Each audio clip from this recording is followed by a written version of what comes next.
Welcome back. September is well known as back to school month, and what we may not think about as often is that it is also the month when asthma becomes a huge problem for people who suffer from asthma. We have Heather Leedham joining us today. She is a registered respiratory therapist. She works with asthma patients and has a whole lot of knowledge about asthma. It's great to have you here. Yeah, thanks for having me. You're very welcome. Why is asthma a problem in September? Why is it this time of the year? Well, there's several factors. The primary thing is that for asthmatics who have hypersensitive, hyperreactive airways, is that it's a whole new influx of viruses and bacteria in the back-to-school world. The normal, what we call flora that inhabit most of our world change when you become inundated again in the sort of mass population of a schoolroom. So, and for asthmatics in particular, because of the hyperreactive airways, they're more prone to having significant asthma attacks. Also, it's a busy time of year, perhaps, and following medication protocols maybe slides by the wayside a little bit. What about in the outdoors? Is our vegetation and blossoming, are there things going on within our plants that make it worse as well? Definitely. Throughout most of Canada, we have it's sort of ragweed season, which is somewhat of an invasive species from the southern U.S., but it definitely exists all throughout Canada now. And it blossoms, and if you walk in a field, you'll see it, and it just blossoms in clouds of pollen, and it's a particularly significant irritant this time of year.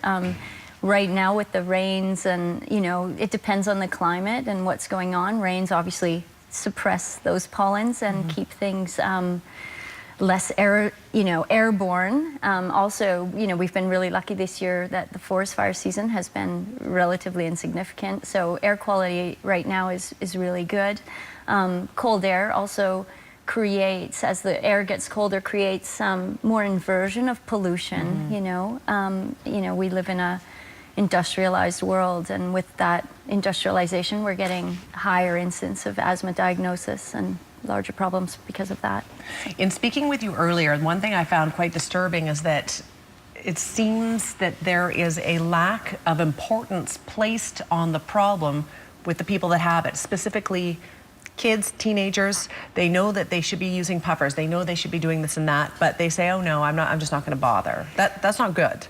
It's a very significant problem. I was on the university a couple of weeks ago and had students say things to me like, oh, I've weaned myself off my puffers, and it is rather inconvenient to remember your puffers. And I think a lot of asthmatics spend, it affects quality of life, really. I mean, as kids get older, they become maybe less physically active because that triggers the asthma attack, that feeling of starving for air that, is so distressing.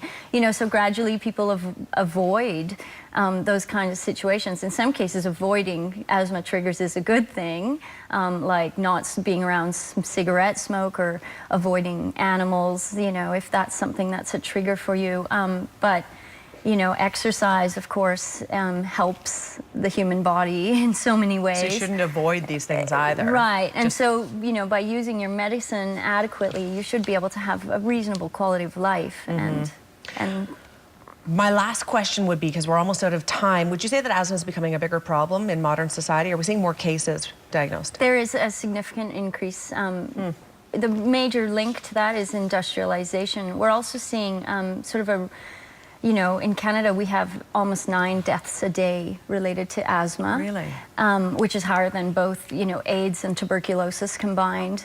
And it's significant, and the asthmatics who are dying are not necessarily hospitalized, and they're not necessarily what we would classify as severe asthmatics. And so, the management of the disease and the avoidance of medications or fear of the steroids that are used to control airway inflammation have created a significantly dangerous sort of level of control for asthmatics. And there needs to be a significant re-education of patients and society, you know, to be aware of the consequences.